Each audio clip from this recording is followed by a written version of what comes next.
Hello everyone, তো আমি আজকে বানাবো ফ্রেঞ্চ ফ্রাই। তো দুটো আলুকে ভালো করে ধুয়ে নিলাম। তো এবার লম্বা লম্বা করে কেটে নিই। তো দেখো আমরা কেটে নিলাম লম্বা লম্বা করে। তো দেখো একটা বাটির মধ্যে জল নিয়ে আমি আলু ছোটো ছোটো আলু করে আলু কাটাগুলোকে দিয়ে দিলাম। তো এবার এগুলোকে ভালো করে ধুয়ে সেদ্ধ করতে হবে। তো আমি ইন্ডাকশানে দেখো প্যান বসিয়ে দিয়েছি। তো চলো এবার এই কাঁচা আলুগুলোকে এই সেদ্ধ করে নেওয়া যাক। সেদ্ধ করতে প্রায় 10 মিনিটের মতো সময় লেগেছিলো। তো দেখো গাইজ এই রকম মতো সেদ্ধ হওয়া চাই, তাহলে ভালো করে ফ্রেঞ্চ ফ্রাইগুলো হবে না। তো দেখো আমি একটা প্যান বসিয়ে দিলাম। তো দেখো চালু করে দিলাম আমি। তো দেখো আমি সাদা তেল নিয়েছি। তো দেখো তেলটাকে একটু গরম হতে দিই।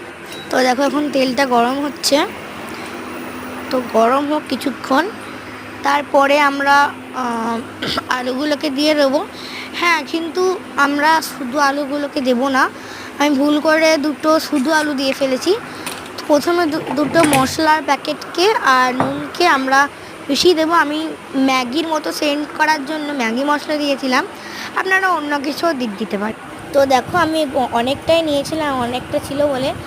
তো দেখে নাও আমি মিশিয়ে নিলাম অনেকটাই, প্রায় ম্যাগি মশলা লেগেছিলো প্রায় 3 প্যাকেট মতো। তো তোমরা দেখে নাও অনেকটাই প্রায় দিয়েছিলাম আমি। তো এটা দেবো, তারপরে একটু নুন দিয়ে আমরা মিশিয়ে দেবো। পরিমাণ মতো নুন দিয়ে আমরা এটাকে ছেড়ে দেবো। তো গাইস দেখো আমি নুনটা দিয়ে দিলাম।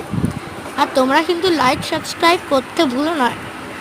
আমার এখন ইউটিউবের চ্যানেলে খুব কম সাবস্ক্রাইবার আছে, তো তোমরা সাবস্ক্রাইব করো তাড়াতাড়ি। তো দেখো আমি ভেজে নিচ্ছি এদিকে। তো দেখো আমি বেশি বেশি করে ভাজতে পারি না। তো দেখো গাইস এবার সাহস করে গ্যাসে তাড়াতাড়ি করে নিলাম। তো দেখো এবার প্রায় সবগুলোকেই দিয়ে দিয়েছি। এটা প্রায় 5-10 মিনিট মতো ভেজেছি আমি।